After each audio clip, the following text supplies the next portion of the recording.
My story is just a young kid from the Bronx who went through some pretty tough times, and avoided tougher times, and so art is just some place that I escaped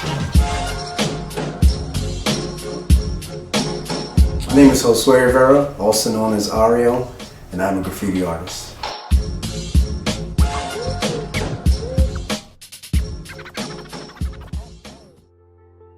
Early childhood was pretty rough.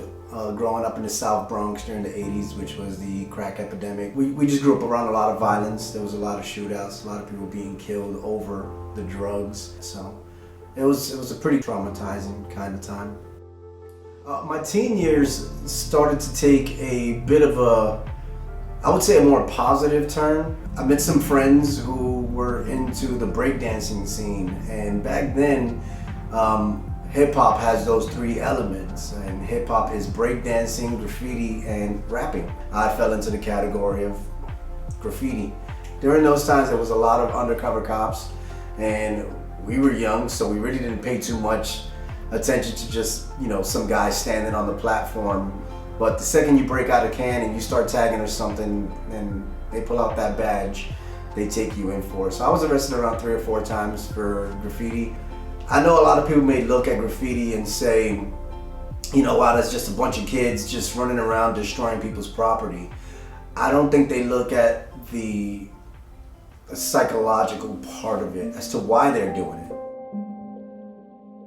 My dad passed away when I was 6 years old from AIDS, and it came from sharing needles.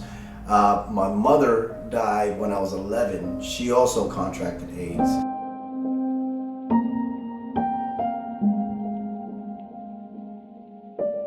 My childhood was rough, but the graffiti scene and the kids that I met really put some positivity into my life.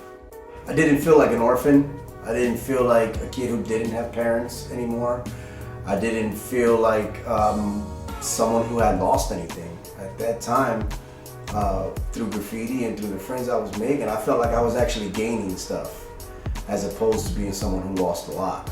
I wasn't a rapper, and I wasn't a dancer, I wasn't an actor, so graffiti was one of those things that was giving a lot of us a big rush. It had a lot to do with the notoriety and just getting known and people knowing your name. And so the more you get up on walls, the more you tag, the more people get to know you. You almost become, in a corny way of saying it, you become a hood celebrity.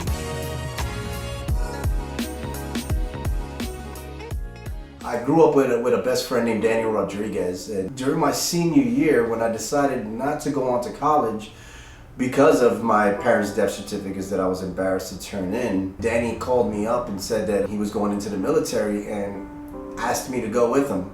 My grandma looks at me with just a simple look and said, "Just go then." And I was like, okay, fine then.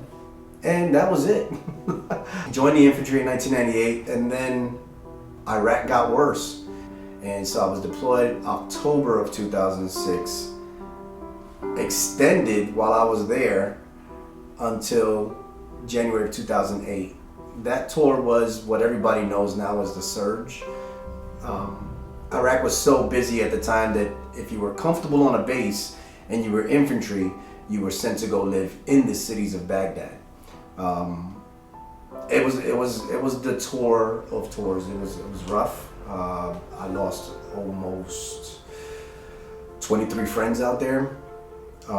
We had a memorial just about every single week for somebody. It was rough. 2013, I went to Ranger School, and my 3rd day into Ranger School, I had a panic attack.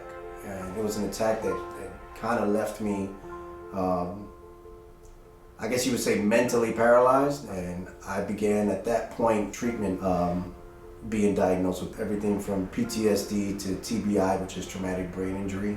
And then I was medically retired in 2015. After the military, I was a stay-at-home dad. And I went to my medical appointments, took care of my kids and stuff like that. But little by little, I started getting this urge to really get back into art, and it started as literally as small as just throwing tags on a small canvas. From there, it just got to where it's at now, and now we're just doing massive murals.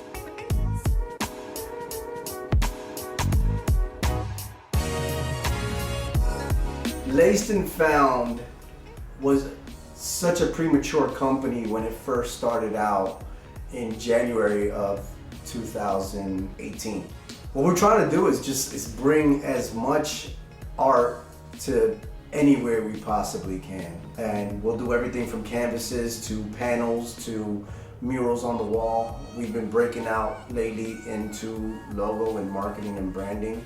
And so we're really just trying to push it and promote art as not just free speech and of any sort, but a form that's respected as a profession. Graffiti really did start to breathe some life into me, and you know, I saw a lot of things, did a lot of things, and lost a lot of good friends that have made me more enclosed today. And so having this studio here and this shop in here and painting in here is an escape from a lot of that stuff. I have fun doing what I do, I love what I do, and I want to continue doing it for as long as I can. I'm a hood celebrity, I'm just living my best life. Can't complain at all.